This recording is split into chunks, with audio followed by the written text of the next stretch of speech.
সাধারণ মানুষের ভুল হয় আমি জানি, আপনিও জানেন, সবাই জানে। ডাক্তারের ভুল হয় সেটাও জানি আমরা, পুলিশেরও ভুল হয়, বিচারকেরও বিচার করতে ভুল হয়, একজন সায়েন্টিস্টেরও ভুল হতে পারে। কিন্তু আপনি কি কখনো শুনেছেন যে ঈশ্বরেরও ভুল হয়? অথচ ঈশ্বর নিজেই বলছেন যে আমার ভুল হয়েছে।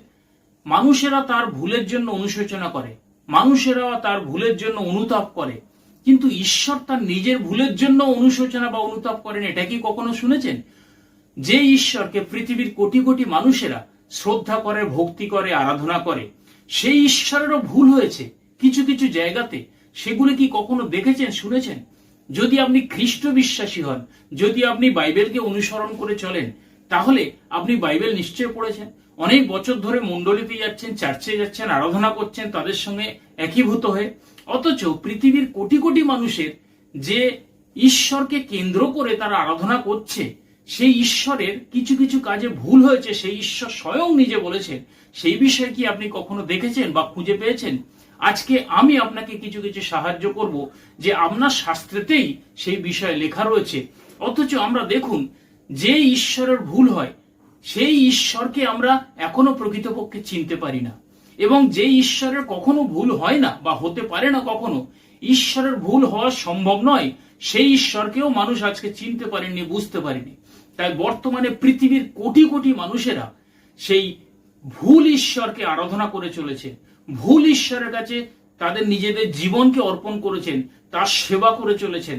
সেই বিষয় নিয়ে আপনাদের সামনে আজকে উপস্থিত হয়েছি। প্রভু যীশু খ্রিস্টের নামে আপনাদের সবাইকে স্বাগত জানাই। যীশু খ্রিস্ট যে ঈশ্বরের কথা বলেছেন সেই ঈশ্বর, এবং আমরা বা পৃথিবীর কোটি কোটি মানুষেরা যে ঈশ্বরকে আরাধনা করে চলেছে, সেই ঈশ্বরের মধ্যে তফাৎটা আপনি তখনই বুঝতে পারবেন যে আমরা কত বড় ভুল করে চলেছি। আসুন আমরা দেখব যে মানুষের ভুল হলে মানুষ অনুতাপ করে, এটা মানা যায়। পুলিশের ভুল হয়, সে মাথা চাবড়ায়, পরে নিজের ভুলের জন্য নিজে মাথা ঠোকে, এটা হয়। কিন্তু ঈশ্বরের ভুল হয়, সেই ভুলের জন্য সে নিজেও মাথা চাবড়ায় বা অনুতাপ করে বা অনুশোচনা করে। এই বিষয় যদি হয়, তাহলে কি সে প্রকৃতপক্ষে ঈশ্বর? আপনি নিজে চিন্তা করে দেখুন তো, ঈশ্বর নামের অর্থ কি? সেটা বর্তমান মানুষের কাছে ঈশ্বর সম্বন্ধে কনসেপ্ট ক্লিয়ার নেই, সেই কারণে তারা প্রকৃত বুঝতে পারে না। আমি আজকে আপনাদেরকে সাহায্য করব। আপনি যদি বাইবেল বিশ্বাসী হন, আপনি যদি যীশু খ্রিস্টকে অনুসরণ করে চলেন, তাহলে যদি এই ভুলটা আপনার মধ্যেও থেকে যায়, তাহলে আপনি মারাত্মক ভুল করছেন। আপনার আরাধনার সমস্ত মিথ্যা ঈশ্বরের কাছে চলে যাচ্ছে, নকল ঈশ্বরের কাছে চলে যাচ্ছে। যে প্রকৃত ঈশ্বর নয়, সে মানুষের সামনে ঈশ্বর সেজে বসে পড়ছে, আর মানুষেরা যেহেতু বিচার করতে পারে না, সেই হিসাবে তারই সেবা করে চলেছে। আসুন, শাস্ত্রে বাইবেলে আমরা দেখব, গণনা পুস্তক সেখানে 23 অধ্যায় 19 পদে আমরা দেখব আগে, তাহলে বুঝতে পারবো যে শাস্ত্র নিজেই বলছেন যে ঈশ্বরের কখনো ভুল হতে পারে না। আবার কোন ঈশ্বর ভুল করেছে সেটাও শাস্ত্র নিজে বলছে। বাইবেল যদি আপনি অনুসরণ করে থাকেন, তাহলে বাইবেলটা খুলবেন, গণনা পুস্তক 23 অধ্যায় 19 পদ। সেখানে বলছে যে ঈশ্বর মনুষ্য সন্তান নহেন যে তিনি অনুশোচনা করবেন। দেখুন, শাস্ত্র আমাদের কাছে বলছে যে ঈশ্বর মানুষ নয় যে তিনি অনুশোচনা করবেন। তার মানে মানুষের ভুল হয়, ঈশ্বরের কখনো ভুল হতে পারে না। এখানে অনুশোচনা মানে বলা হচ্ছে যে অনুতাপ করা। এখানে সে অনুতাপের কথা বলেছে, অর্থাৎ মানুষ তার ভুলের জন্য অনুতাপ করে, এটা স্বাভাবিক। কিন্তু ঈশ্বর তার নিজের ভুলের জন্য সে অনুতাপ করলো, অনুশোচনা করলো, এটা সম্ভব নয়। আর শাস্ত্র সেটাই বলছেন যে ঈশ্বর মনুষ্য সন্তান নয় যে তিনি অনুশোচনা করবেন, এটা আমরা বিশ্বাস করলাম। কিন্তু আপনার এই শাস্ত্রেতে যদি দেখি, যাকে আমরা ঈশ্বর রূপে বশ করে রেখেছি, তিনি অনুশোচনা করছেন, তখন আপনি তাকে কি বলবেন? প্রকৃত কি সেই ঈশ্বর? আসুন আমরা দেখি আদি পুস্তক 6 অধ্যায় 6 পদ। সেখানে আপনি দেখতে পাবেন, সদাপ্রভু মনুষ্যের নির্মাণ প্রযুক্ত অনুশোচনা করলেন ও মনোপীড়া পাইলেন।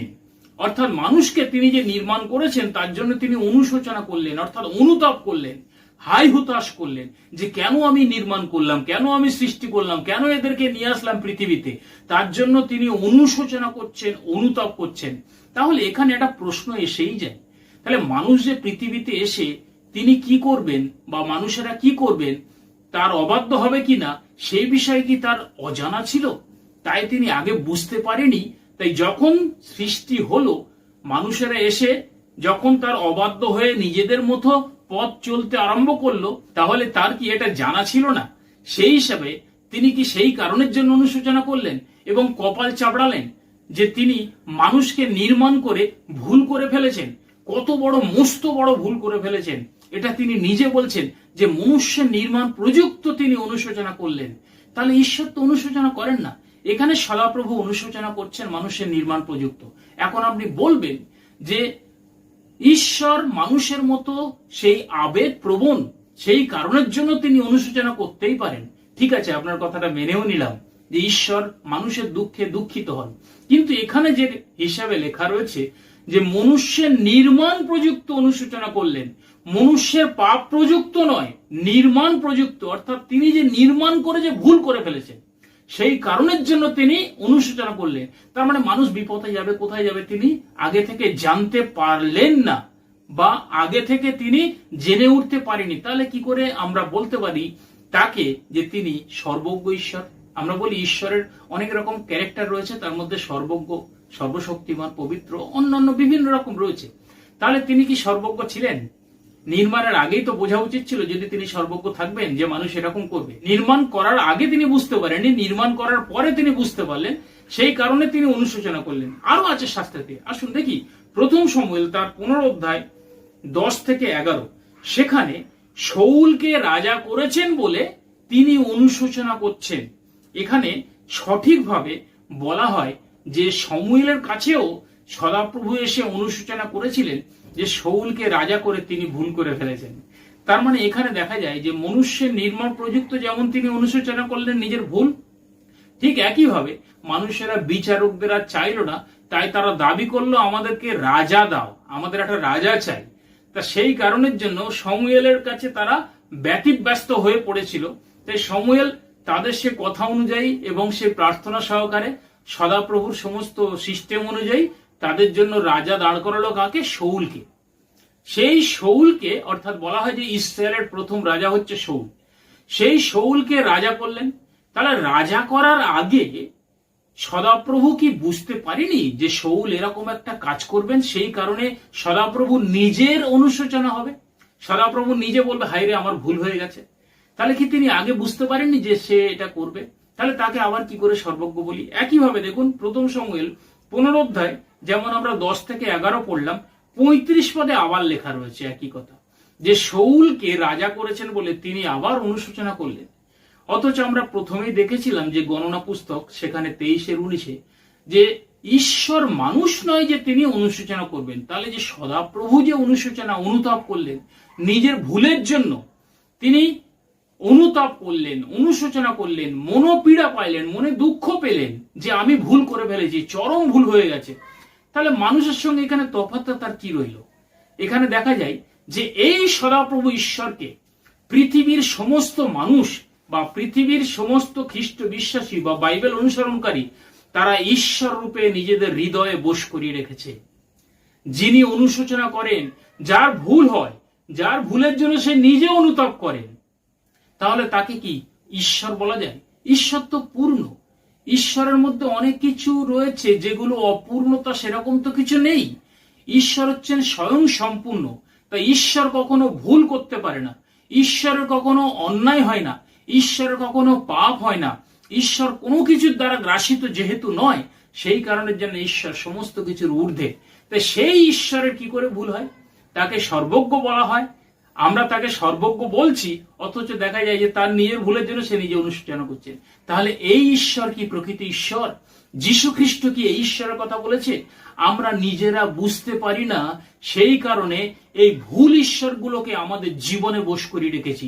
আপনি যদি পুরাতন নিয়ম পড়েন তাহলে সেখানে দেখতে পাবেন প্রথম থেকেই প্রায় শেষ পর্যন্ত যে সেখানে সে সদাপ্রভু তিনি টোটালি লিড করেছেন, পরিচালনা করেছেন, মানুষদেরকে তুলেছেন, মানুষদেরকে শাস্তি দিয়েছেন, মানুষদেরকে শাস্তি অন্যদের দিয়ে দিয়েছেন।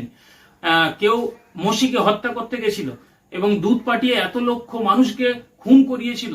এই রকম ভাবে প্রচুর বিষয় রয়েছে। তাহলে আপনি বলুন, খুন মানে কি ভালো? খুন মানে কি পবিত্রতা? যীশু খ্রিস্ট নিজে বলছেন আমাকে পাপী বলে তোমরা কে প্রমাণ করতে পারো? অথচ দেখুন, একটা খুন মানি তো অন্যায়, একটা খুন মানি তো পাপ, হত্যা মানি তো অন্যায়। তা সেখানে সদাপ্রভু ভুরি ভুরি করে গেছে, লোককে দিয়ে করিয়েছেন, তার দুধ পাঠিয়ে লক্ষ লক্ষ মানুষদেরকে খুন করিয়েছে। এই রকম ভাবে বাইবেলে প্রচুর লেখা রয়েছে। আমার আগের ভিডিওগুলো যদি দেখেন সেখানে দেখতে পাবেন। তা এই যে যাকে আমরা বা বর্তমানে মানুষেরা, পৃথিবীর সমস্ত মানুষেরা ঈশ্বর রূপে নিজেদের হৃদয়ে বোস করিয়ে রেখে তারই আরাধনা উপাসনা করে যাচ্ছে, গান করে যাচ্ছে, সদা প্রভু স্তব করো কেননা তিনি মঙ্গলময়। ঈশ্বর তো পূর্ণ, তাই এখানে তাকে যে ঈশ্বর রূপে আপনি বোস করে রেখেছেন, এটা কত বড় মস্ত বড় ভুল। সে প্রকৃত তো ঈশ্বর নয়। আর মানুষেরা খোঁজে না বলে প্রকৃত সত্যময় ঈশ্বরের সন্ধান পায়নি, যেটা যীশু খ্রিস্ট বলে গেছেন যে প্রকৃত সত্যময় ঈশ্বরের কথা যদি আপনি যোহন তার 17:3 দেখেন, সেখানে সেই সত্যময় ঈশ্বরের কথা যীশু নিজে বলে গেছেন। সেই ঈশ্বরের সন্ধান বর্তমান খ্রিস্টানিটি পায়নি। সেই কারণে তারা ভুল মানুষকেই, ভুল ব্যক্তিকেই ঈশ্বর রূপে হৃদয়ে বোস করে রেখেছে। তাহলে মৃত্যুর পরে তো তার কাছেই যাবে, সেটা তো আসল স্বর্গ নয়।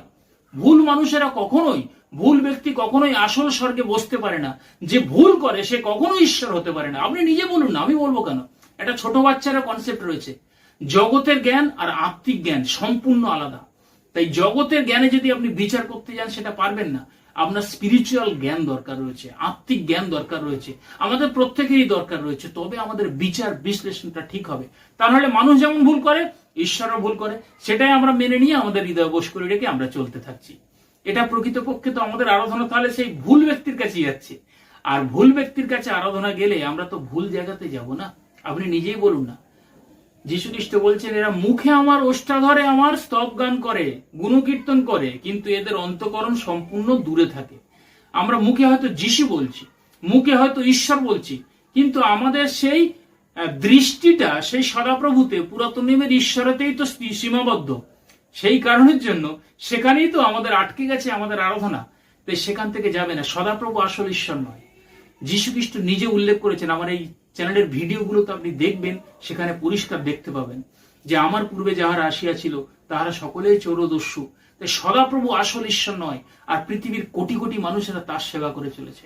এখানেই তো দেখাই যাচ্ছে যে তিনি জানতেন না মানুষের সৃষ্টির পরে মানুষ কি করবে। তিনি বুঝেই উঠতে পারেনি শৌলকে রাজা করার পরে শৌল এই যে ভুল করবে, তাই তিনি পরে অনুতাপ করছে, অনুশোচনা করছে। সে কি করে ঈশ্বর হয়? আপনি নিজেই বলুন না যে সে আগে থেকে কিছুই বুঝতে পারেনি। তাই আপনি যদি প্রকৃত সেই সত্যময় ঈশ্বরকে জানতে চান, যিনি সর্বজ্ঞ আসল ঈশ্বর, যা যীশু খ্রিস্ট যাকে প্রকাশ করেছেন, অবশ্যই আপনি সন্ধান করুন আর আমাদের সঙ্গে যুক্ত থাকুন। অবশ্যই আমি এটুকু আপনাকে বলতে পারি, সত্যময় ঈশ্বরের সন্ধান আপনি পাবেন। তখন আপনি নিজেই বুঝতে পারবেন এই যে পুরাতন নিয়মের সদাপ্রভু ঈশ্বরের সঙ্গে সত্যময় ঈশ্বরের পার্থক্যটা আকাশ পাতাল তফাৎ। তা সেই কারণে আমরা তখনই জয়যুক্ত হব। যদি আপনি প্রকৃত স্বর্গে যেতে চান, প্রকৃত ঈশ্বরের রাজ্যে যেতে চান, প্রকৃত যীশু খ্রিস্ট যে রাস্তাটা বলেছেন সেই রাস্তাতে চলতে চান, তাহলে অবশ্যই আমাদের সঙ্গে যুক্ত থাকুন। তো এর উপরে, সত্যের উপরে অনেক ভিডিও রয়েছে। আপনি যদি জানতে চান আমাদের চ্যানেলটাকে সঙ্গে রাখুন এবং এগিয়ে চলুন, অবশ্যই সত্যের সন্ধান পাবেন। আজকে আলোচনা এখানে শেষ করছি। প্রভুর গৌরব। ধন্যবাদ।